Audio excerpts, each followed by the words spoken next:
Hi, Christian Boyce again from the dining room again. And today we're going to talk about the iPhone. And in particular, we're going to be talking about the iPhone's settings. There are 6,142 settings in the iPhone, and we are going to cover them all. No, we're going to cover the ones that I think are most important and the ones that will help you out the most. So tune in 2 o'clock today, and let's learn about the settings that are going to make a big difference on your iPhone.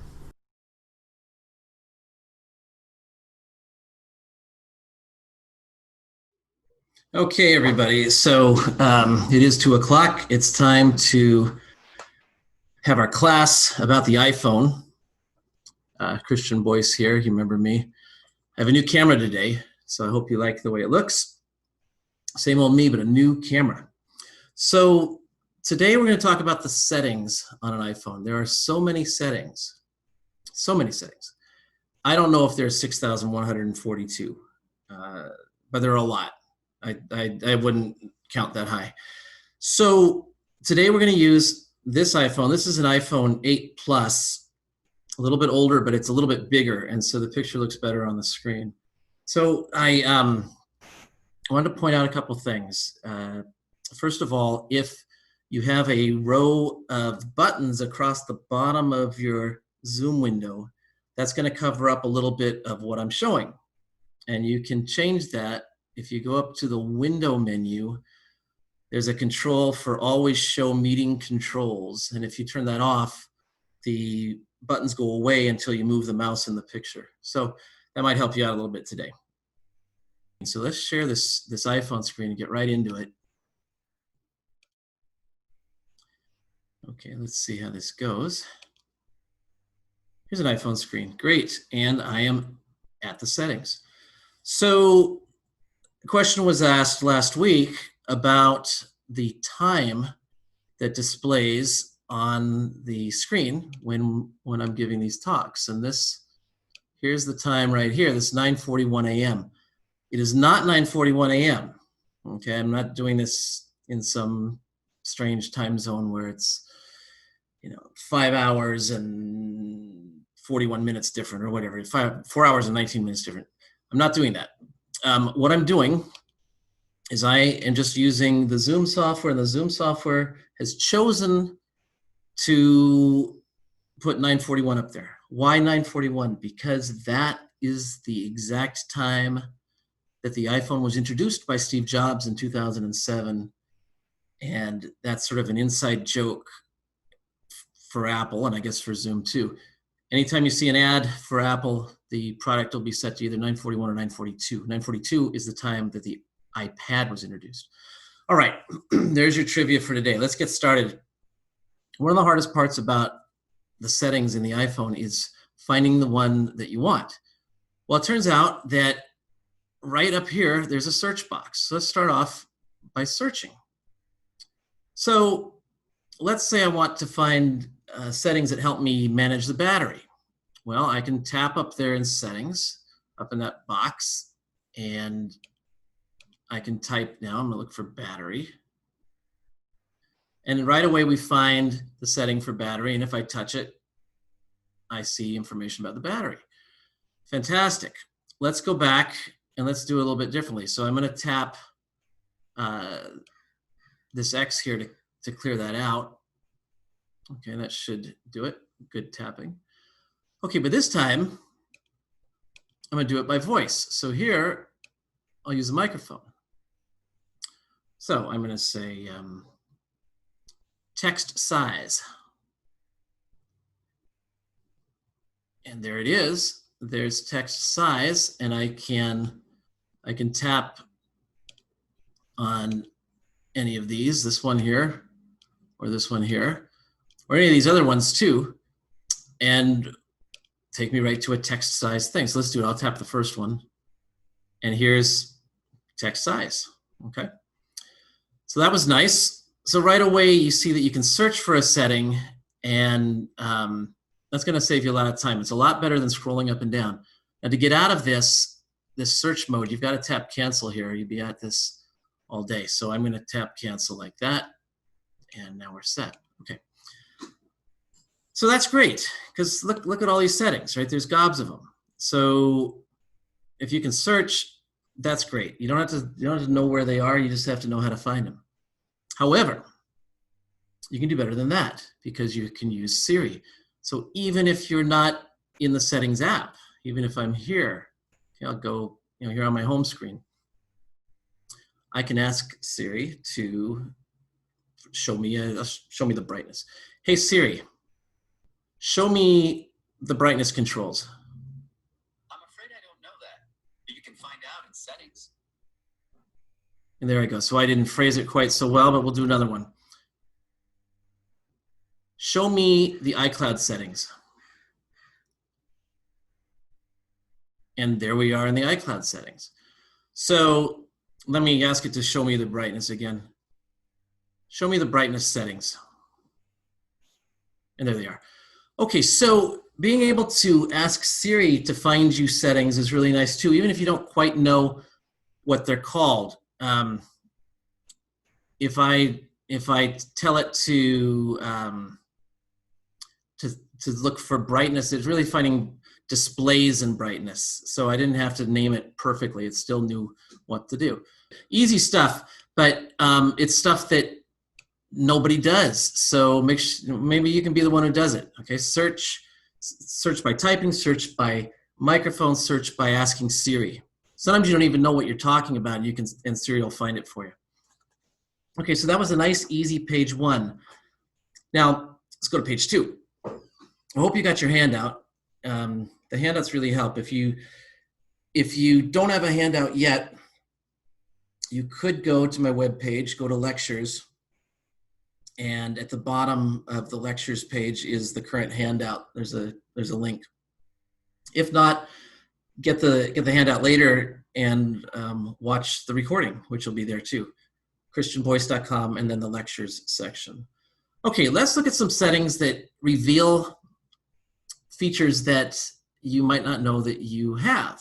So we have this nice thing called the control center, and I'm going to reveal the control center here. And when you look at this control center, my control center looks different than your control center. Your control center probably stops with these buttons. Okay, the things that are up above, the things up here, we all have. But the things down below, that's customizable. So why don't we customize them? I'm going to show you, of course, we know flashlight. This is a timer, other clock functions, calculator when you need it, and quick access to the camera.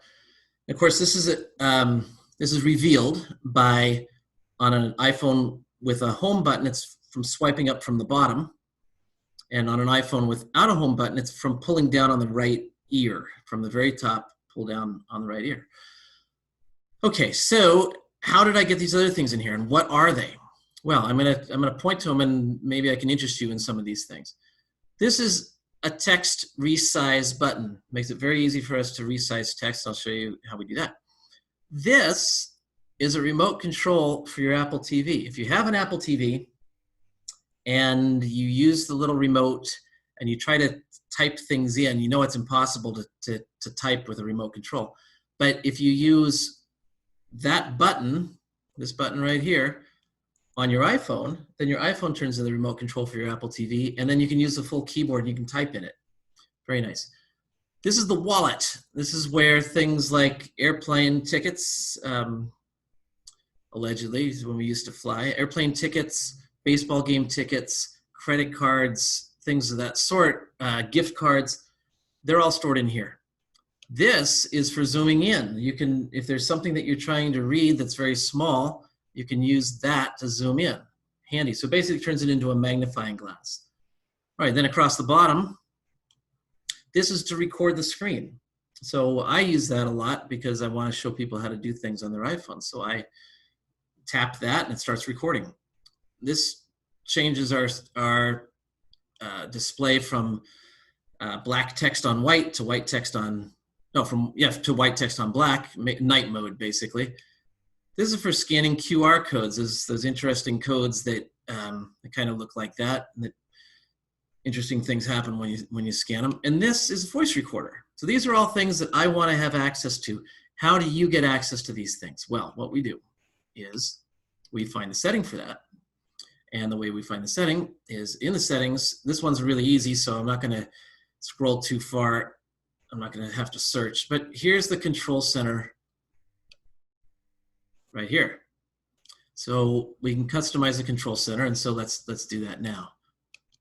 So I touch control center, and this is an important setting to access the control center within apps. It means that you want the control center to be gettable, that you can swipe to show it no matter what you're doing. You don't want to have to go to the home screen to do it. So this should be on. Right, make sure that's on. Now let's go down here. This is where the real action is in the customize controls. So let's go there now. So these are things that are included already. These are things that I've included, but they're all from the same list that you would have. So things that you would want to add, you go down here in the section that says more controls, and you tap one of those green circles with a white plus. So once you do that, it ends up here in this section that says include. And these are rearrangeable. If the most important thing to me is text size, I can grab these little handles here and drag it to the top. So I'll do that. And there you go. So that rearranges things. And all of these things that are shown here are things that well, most of them are the ones that I added. There's 2 rows of things that I added. So want to get rid of them, you touch the minus. You want to add them, you go scroll down and you hit the plus. So I'm going to take a few of these things off. And then they're not gone for good. Okay, just take off. There's just 1 row gone. If I swipe up now to show you my control center, you see it's down to just 2 rows. Okay, so I'm gonna add those things back because I like these things. So here in the control center, I'm gonna come down to I like voice memos, so I'm gonna tap down here at the bottom. I'll tap voice memos and hit that green plus, and up it goes. And I like the screen recorder, second from the bottom, so I'll hit the green plus there. You've got to hit the plus. You can't hit the name. Got to hit the plus. And the QR code reader, I like that too. And this dark mode thing, it's sort of fun to flip it back and forth, so I'm going to use that. And so now we have the control center the way I set it up before. And just to, maybe I'll show off a little bit what we can do. I'll tap that dark mode one after let's get out of this and go to, say, my home screen. So I'm going to pull up, and if I go to dark mode like this, it just flips around, and now when I go into an app, it's dark like this. So I'll pull this up again, I'll flip it back. Very easy. That's a lot easier than going out and finding the setting for dark mode wherever it is, okay? Even if you've got Siri to help you. I'm gonna do one more for you. Calculator, so handy. If we ever go out to eat again, we wanna figure out how to split the bill. You've got a calculator here, and there it is. And of course, if you rotate the phone, there's the fancier calculator. We'll stick to this. All right, so let's swipe up again. I'll do one more. Our old friend, the flashlight, of course, I think we all know what to do with that. Let's look at this text size one. What does this do for me? Well, let's say I'm reading a web page, and here's, yeah, I can read this because it's blown up. It's about a foot tall over here. But let's change it some more. So I can go here to the A, and I can pull up. See, this is really nice because it gives you a preview of what the text is going to look like. So this area up at the top, you don't get this you don't get this kind of a feedback when you're looking at the text size in other ways. This is to me, is the best way. So I'll make it fairly big. And when we go back to our article, you see things are fairly big. Although it doesn't look like it changed very much to me. Let's see if I'm, yeah, it did make it bigger. Sure, this text is bigger. Let me go to something that's a little bit more better behaved. I'll go to an email. Okay, so here's an email I got today. I'm gonna pull up, go to the A. Let's pull this down, make it smaller. And you see I'm back to the email in a hurry, and it's quite a bit smaller. So I'll pull this up again. Let's do it again. We'll go back up, and you'll see quite a bit bigger. So when it's that easy to change sizes, then you do. It's hard to change the size any other way. So you really want to add that button so you can quickly switch sizes. Okay, so that's our control center, and it's really, really handy. And put the things in it that you like, and everything will turn out just great because you don't have to hunt around on your phone to find stuff. It's kind of I don't know what you call it, a dashboard sort of. Okay, now here's another thing we need to do a lot. We need to know our passwords. Now the phone remembers your passwords if you're using the iCloud keychain, which you're almost doing for sure without really thinking about it, without even knowing about it. But even though the passwords are known to the phone, they might not be known to you. So you may need to use the password to sign in on some other device, or there may be some other reason why you need the password. Well, here's how you find out. So I'm going to go to settings again, and I'm going to change this. The size is way too big now, so I've got to change our size back to something more normal. Okay, this I can see. So it turns out that passwords are in this section called passwords and accounts. Now I could have asked Siri, or I could have searched for passwords. That would have been a nice show-off move, but I know you know how to do it. So here's passwords and accounts. I'm going to touch it. And when you go there, what you see are a whole bunch of accounts, but you also see here's the website and app passwords. Now, when I go to do this, they won't let me get in unless I can prove that it's me with my fingerprint. Or if you have Face ID, it would be with your face. So I'm going to jump in here, and here are all of these accounts that I have. Okay, just a few. Okay, maybe that's 6,142. So with these accounts now, you don't see the passwords, and I'm not going to show them to you because that'd be silly. But if I tap any one of these, it will show me in plain text the password for that account. So that's how you do it. So you should try this, experiment with it, and know that it's there so that one day when you need the password, you can type it in somewhere instead of having to go through that changing password routine that no one likes to do. Okay, so I call that a hidden feature because a lot of people just don't know that exists, and it's sort of hidden. And in fact, it didn't used to exist, but it does now. Okay.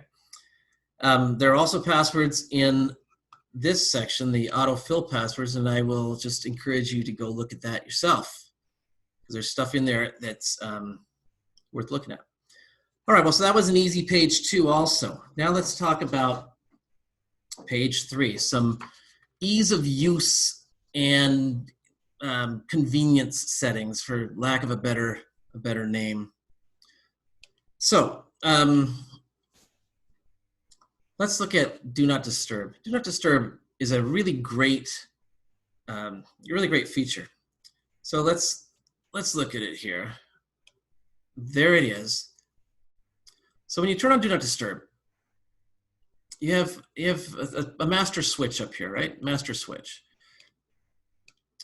And you also can schedule it. Now I schedule it because I set aside this time from 8 to 9:30 every single day I set aside that time to work on classes for you. So that's how I get this stuff done. Is every day I spend that hour and a half working on the class, and I'm not bothered by it. Nothing happens when it's on Do Not Disturb. I don't get phone calls. Don't come in. Text messages, they come in, but they don't alert me. Okay, so phone calls come in too, but I don't know about them. They don't show up on the screen. They don't ring. And they go to voicemail.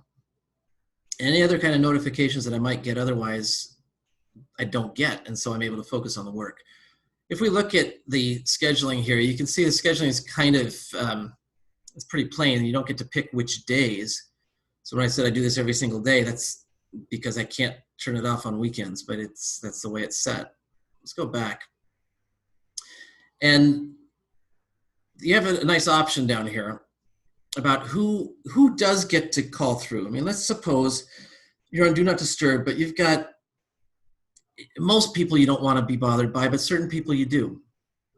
Well, if you've set up favorites in your address book, then favorites would be able to call through and the phone would ring. However, you can also make yourself a group in your address book. This is easier to do on the Mac, but you make yourself a group and put people in there that you would be glad to be bothered by. Okay, so I've just got the favorites. It's kind of the easy way to do it. And also repeated calls here will get through. And as it says, if you get a second call from the same person within 3 minutes, that second call is going to ring. Okay. All right, so let's look at one other neat thing about Do Not Disturb.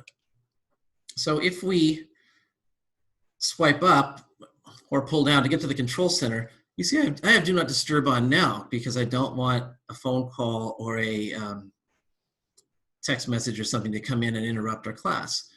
But, and here's the Do Not Disturb icon. I guess it looks like I'm sleeping or else I'm in the outhouse, but I think it means I'm sleeping. So I'm going to turn that off for a minute. When you tap it, it's just on. Okay, I just tapped it and I'm going to just tap it off again. But if you tap it and hold it, you get some options here. So this is a really neat one too. You can say, well, let me not be bothered for an hour or until this evening. And I think they think this evening's 5 o'clock. You can also say until I leave this location. So let's say you're at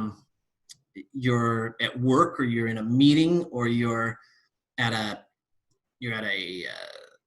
show, a concert, something like that. You can turn on Do Not Disturb until you leave this location, and so it will turn Do Not Disturb off for you automatically when you leave. And then here's a nice one too. You can say until the end of this event. Well, they're looking at my calendar, and they know I've got an iPhone class from 2 until 3. And when that event is over, they can turn that back on. So that looks like the right option for me. So I'm going to just tap that one. And in that way, I don't have to remember to switch Do Not Disturb off. Okay, so that's a nice little option in the control center. Not quite a setting, but you can see it's very handy to be able to do that stuff. And in fact, that is not the only item in the control center that is pressure sensitive. If you look at your flashlight, if I just touch the flashlight, of course it's on and it's not on. It's on, it's not on. But if you touch it and hold it, you have degrees of on. So if you're using your flashlight in a restaurant to read the menu, you don't need it to be a searchlight. You just need it to be on a little bit. So you can tap it and hold it and slide up to a more gentle brightness level. So that's a nice thing to know how to do. So you should experiment with your controls and see which ones of them, if you press them and hold them, do something. So in this case, when I do this on the calculator, I can copy whatever the answer was. Let's say I do some math and I get an answer. I can copy the answer by tapping and holding the calculator button here. And then I can go paste that into an email or a text message or something else. Okay, so let's move on to some serious things. Actually, I'm going to do a whole class on Siri, but I want to show you right now one nice setting for Siri. So I know where Siri is. I can scroll around and find it, but I'm just to remind you that I can search. So I'll do Siri like this. Okay. So I'm going to look at the Siri and search settings. This is the one I want is this one here. So let's do that. And now you can see some important options here. You do want this one here. You do want Siri to listen for you to say, you know, hey Siri. I'm afraid to say it out loud. Oh, there she is. So she listened. She did well. So that means that I don't have to touch the phone to ask Siri to do something. So here I'm going to, both hands, I'm going to say, hey Siri, what's the weather like in Davis, California? It's currently cloudy and 68 degrees in Davis. Expect mostly clear skies starting in the afternoon. Temperatures are heading down from 69 degrees to 53 tonight. Well, that was nice. Okay, so you can see that you can, hey Siri is very handy, but you got to have that turned on. If you gave Siri a try once and you didn't like it, try it again. This is on a iPhone with a home button. You have this option here to press the home button and hold it in order for Siri to kick in. That's a handy thing.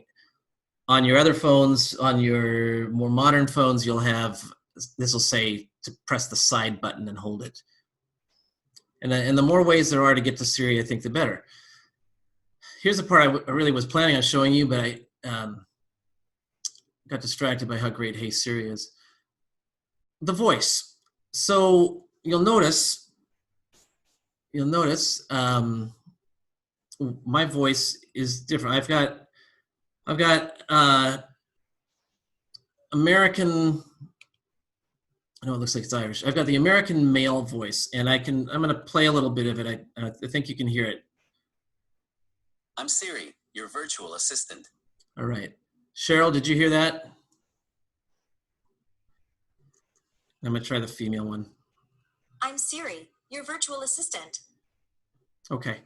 So I got tired of that one, so I went with the male I'm one. Siri, your virtual assistant. And of course, you pick different languages if you want to fool around, but I kind of liked, I got used to this one. It's like a butler, I think. All right, so that pretty much is that for Siri. I just wanted to show you that you can choose the voice if you want to be different and special. Then yes, that's how you do it. Okay, let's continue. Still on page 3. All right, let's talk about making the text bigger. There's I already showed you how to control it, but it turns out that I have more controls than most people because I went into the accessibility settings and added some size options there. So let's see how that works. I mean, you already know probably that if you go in here to displays and brightness here, they even show you double A's here, which is an interesting icon, and it's the first time I've noticed it, but that's kind of telling you that your size is in here. Well, when we do this, you do have some text size options, and I'm going to tap this one here. And that's nice. You know, it's good, but it's not as good as it can be. And I'll show you what I can slide back and forth here, and you can see this preview here. But imagine how much easier this would be if I had instead just swiped up and done my size here like this.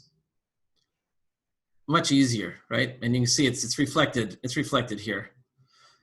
So I'll leave that in the middle. I want to show you though that there's more sizes to be had. So there's big and then there's really big. So where we're going to go is we're going to go down here to accessibility. So in accessibility, we have a lot of options. and there some of these may be they may not be perfect for you today, but in another few years they might be, because a lot of them are about making the phone easier to see with eyes that don't see so well, and um, there's even audio things that help you. So let's take a look here at the display and text size. This is a different display and text size than we saw just a minute ago.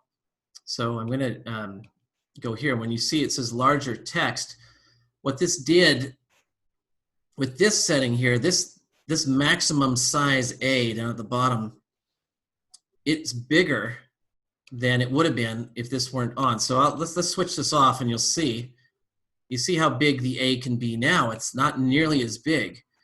So if we were to go back to the regular text size settings here in display and brightness, we go to text size, you see the options. It really doesn't get very big. There's only, let's count them up. There's 1, 2, 3, 4, 5, 6, 7 steps from the smallest to the biggest. So that's nice, but let's go back to accessibility, and let's look at what happens when we turn that text size on. So make larger text on. First of all, look down at the bottom. You see here, there's the 1, 2, 3, 4, 5, 6, 7 steps across the bottom. But if I tap to turn the larger accessibility sizes on, now I have, I'm going to guess that's 14. Okay, so you want that on. You want that on so you can do, you have more options. Okay, and once you've done that, that's available here in our A. You see all these different steps I've got. Quite nice. Okay, so good. Let's move along. That's one of my favorites. Great thing to turn on. Let's see if there's something else in here that I wanted to do.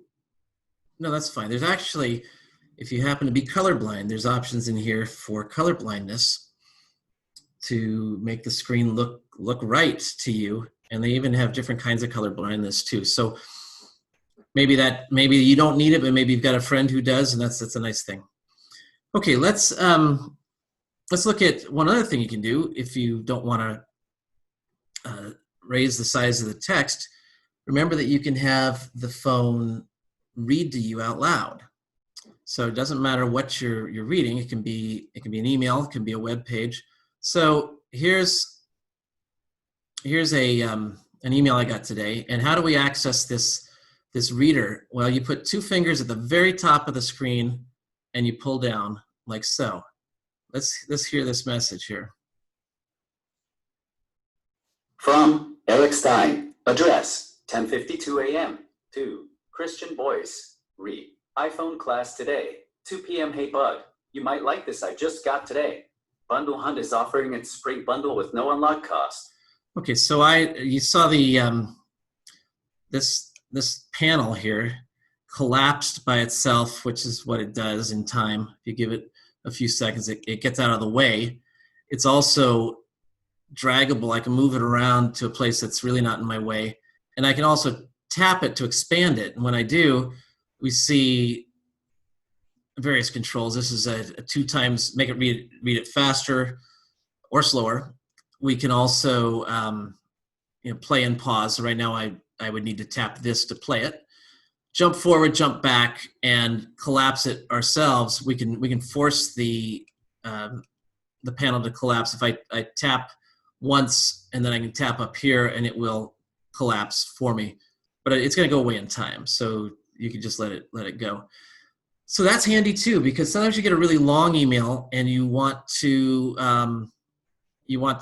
have someone read it to you, or maybe it's an article, or it really could be anything that's text, and it can read this to you. So that's handy. And it's not just because you can't see. Sometimes you just can't take your eyes away from what you're doing to read something. So you just have it listen, or you just listen and they speak. When you want to finish this, you touch this X here. So I'll do that now. Okay, so the screen reader, also you can control that voice. You have choices here. And you see I've gone to still in accessibility. So they call this an accessibility option, but to me it's very useful right now. So I'm going to tap spoken content here like this. And I'm going to just remind you that this was the maneuver I just did, swiping down with 2 fingers from the top of the screen. Now, sometimes the phone can't figure out what you're trying to have it do, and it'll say so. It'll say, we can't find any speakable content. But most of the time it will work. All right, so let's look at some of these other options while we're here. Speech controller. If I turn on the speech controller, that means that little panel will always be there. Okay, it just shows up right away. I don't have to do the 2-finger down swipe. So if you find yourself using this a lot, you can just park this in a spot where it's not in your way, and you can expand it when you want to, and then you can tap here to read. Show controller on. The speech controller allows quick access to speak screen and speak on touch. Okay, so that's it's an option that I have not chosen to do myself, but if I start using this more, I think I might. Let's go back and look at the voices here down at the bottom. Here's our voices, and also you have the speaking rate. So you get to play with these and get it the way you want it. And of course, they've got the classic, turtle here and hair there. So if you want to listen and hear what it's going to sound like, we move it up a little bit. Speak selection, read selected content. That's too fast. Move it back a couple of notches here. Speak selection, read selected content. That's a little. Speak selection, read selected content. That's the way I want it. And you also have voices, and so you can come in here. I think I've got a good voice here. This is the so-called Siri male voice, keeping it all consistent, but it doesn't have to be, okay? It doesn't have to be. So you can pick some other voice. These little cloudy icons like this are showing you that they're going to have to download this voice in order to use it for you. So that's no big deal. The ones that are, the bigger they are, the more likely it is to be a really high quality voice. So this one's probably a better quality than this one because it's 4 times the size. This one that doesn't have to get downloaded, and Fred, these are they're more robotic, computer-y voices. So you can experiment and see, and none of these things take up a lot of room, but they're the ones that take up some room. The reason they take up room is because they're really good. So those are probably the ones you want to use. Okay, let's see what's next here. Still on page 3. I'm gonna go back here. I want to look at something called sounds and haptics. All right, so I happen to know that sounds and haptics is on this first screen, but if I didn't, let's just refresh our memory. I'm going to ask Siri to do it. Show me the sounds controls. Didn't like that. Sorry, I think I crashed my phone. Let's try again. Show me the sound preferences. And here they are. And in fact, you see at the top, sounds and haptics. So what are haptics? Haptics are those little kicks that the phone gives you, those little bumps that make it feel like you're touching something sort of real. So when you touch a piece of glass with your finger and it kind of feels like you pushed down and clicked on it, but you really didn't. It's because there's a little thing that kicks back at you that, and the vibration fools you into thinking that it's an actual click. Well, those are really good things because if you go down here, especially here, this is really the one I want to make sure that you have on. What haptics do is they reinforce things that you've done. So when you have a button like this, if I turn this off, it's just kind of off. But when I turn it on and haptics kicks in, you can feel the button all of these buttons, as I turn them off and on, the system kicks at me as if I've flipped a real mechanical switch. So if you went to sounds and haptics, if you turned off system haptics and then you started turning off other buttons like these two, there's no feedback. You couldn't tell with your eyes closed that you hit them. But if you come back down here to system haptics, you turn it on, and now you close your eyes, you can, here's my eyes closed, I can feel I hit them because I feel the kick. And that kick is good feedback. So the more feedback you can get, the better.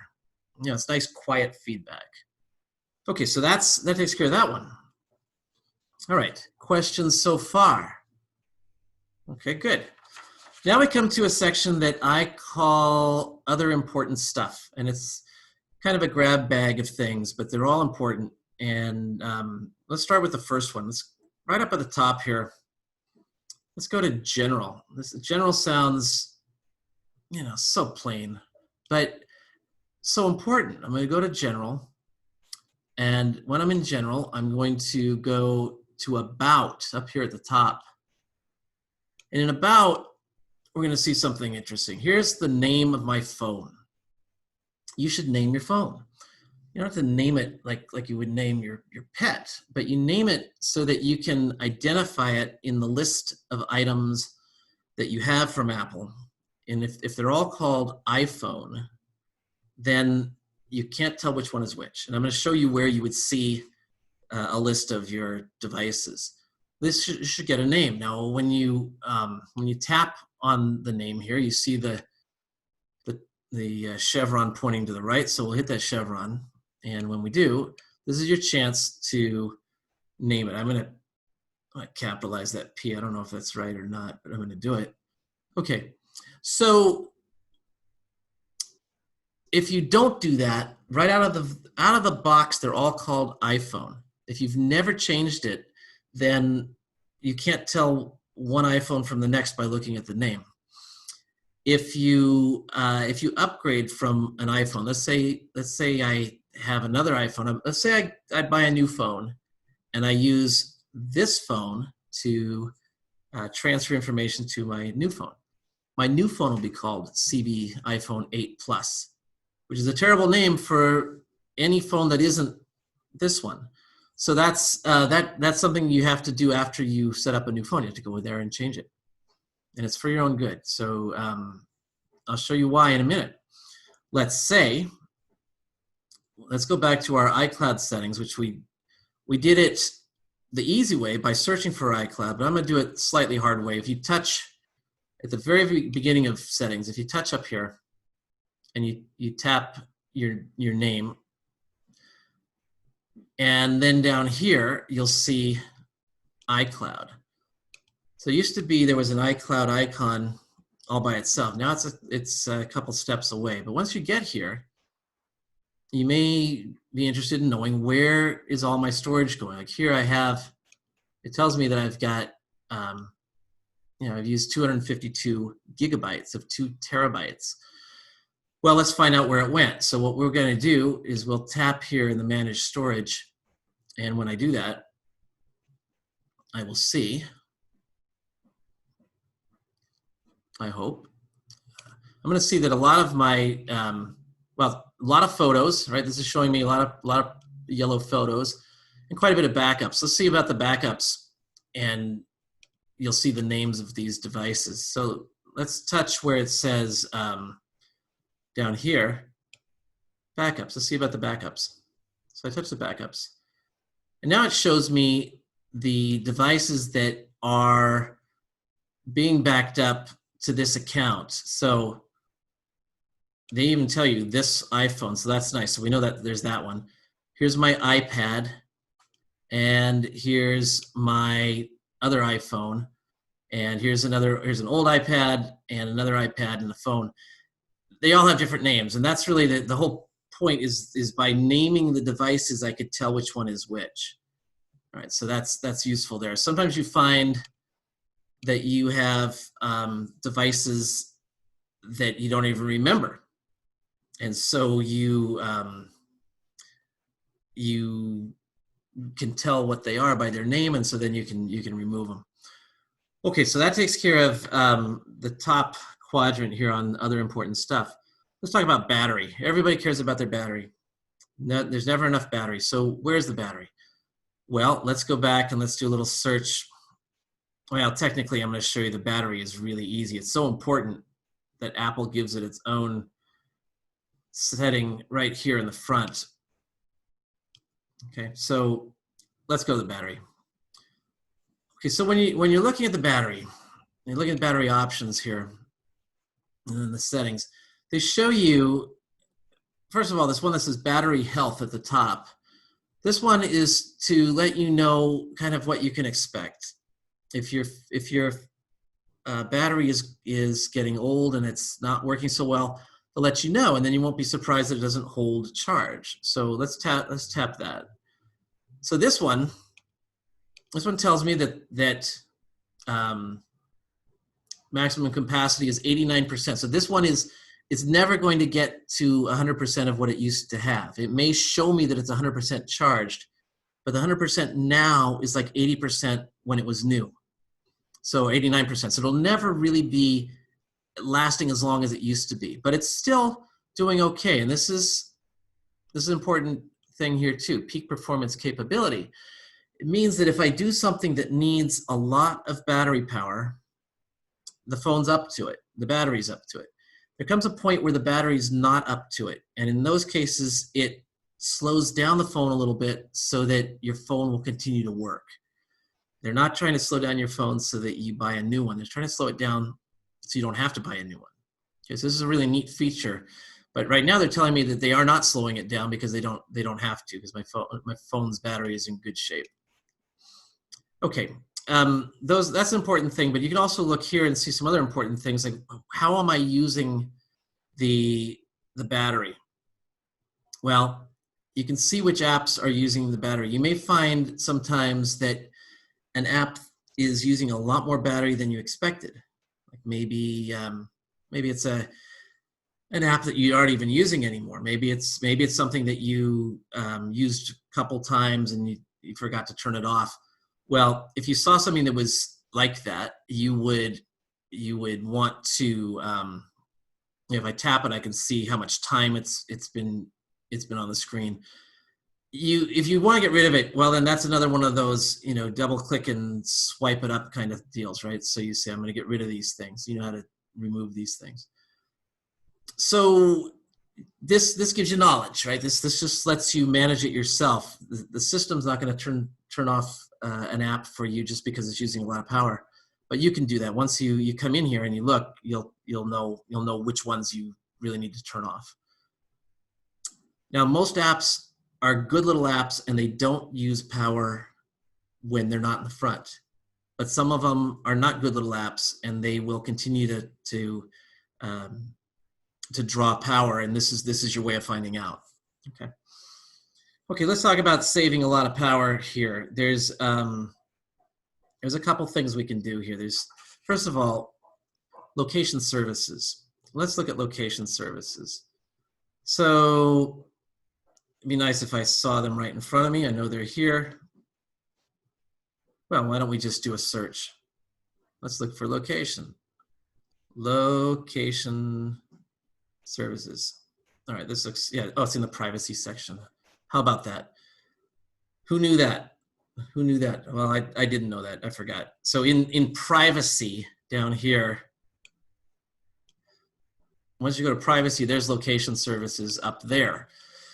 So let's talk about location services because it's really important. It's to me, the most important part of the privacy section here. Location services is all about using the map antenna, the GPS antenna, to find out where you are, and then to pass that information to different apps. So let's look at which apps I have that are currently using my location.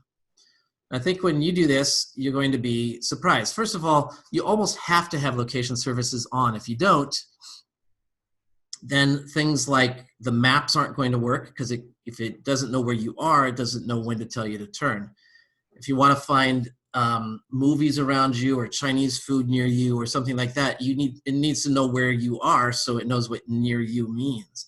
But let's look at some of these apps here and what's who's using what. So here are the AAA app and the weather app here at the top. These two. This is reasonable. The weather app is using my location when I'm using the app. It uses my location because it needs to be able to tell me what my weather is where I am. If I look at the options here, you can see that I could say never, and then it's never going to know where I am, and it can't tell me what the weather's like where I am. Let's go back to the AAA app. When I'm using the AAA app, like I was yesterday, because I had to call a tow truck, I want to be able to have the AAA app know where I am so that it can say, okay, I know where you are. We're going to send a tow truck to you. Sometimes you don't even know where you are. You're on the side of the road somewhere on the highway. Well, this is a great feature for them to know where you are. So you don't want it to be always, because if it's always, then the app is always keeping track of where you are, which means it's always draining the battery. So this is a battery thing, really, privacy and battery, but battery is really important.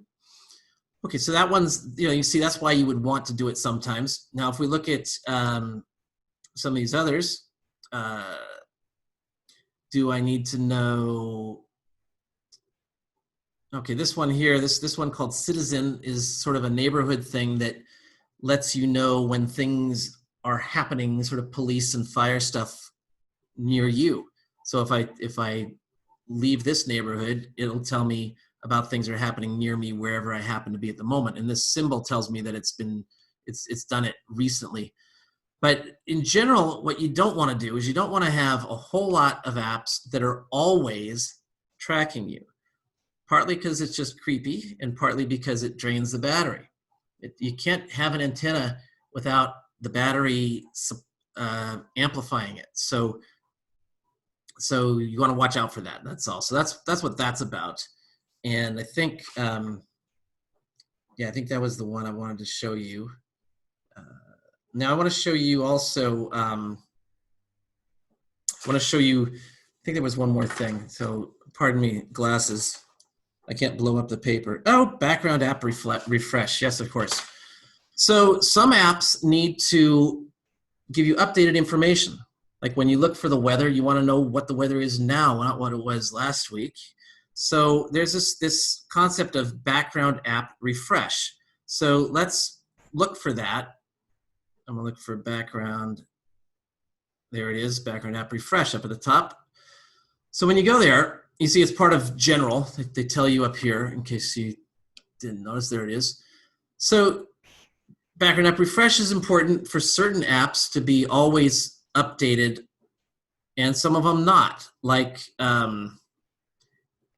probably not so important for, it's not important for me to have Amazon to be refreshing in the background. When I want Amazon, I go to Amazon and I see what's going on then. It is important for something like, say, the Auto Club here, my AAA app.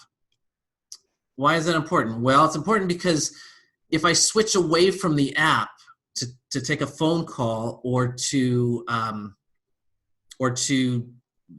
do anything really, I just check an email, I want that app to be able to update and to show me when the tow truck is coming. Okay, so if I turned off background app refresh, it'd be a little slower to do that.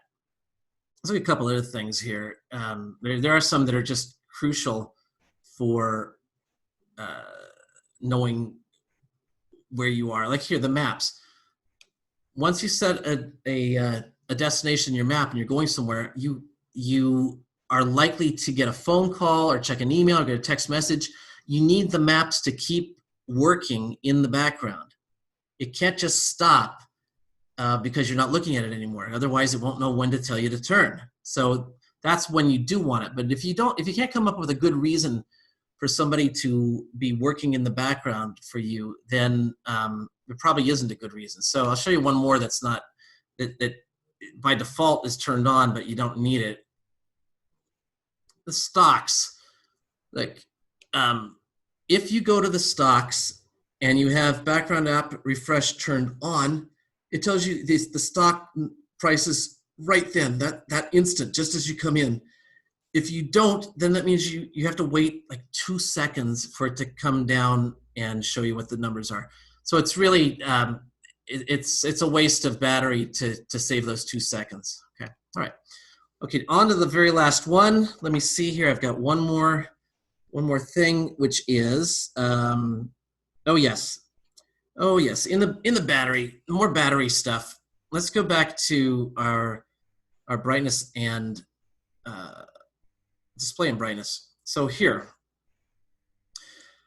the easiest way to save your battery is to bring the brightness down.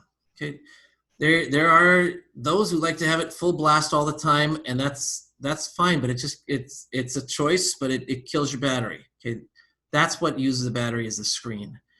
So speaking of which, if your screen is set to never turn off, like mine's set to never turn off because I'm giving a class. But as soon as I'm done, I come in here and I make it 30 seconds. So that means that I'm not going to do it now because we have a couple minutes to go.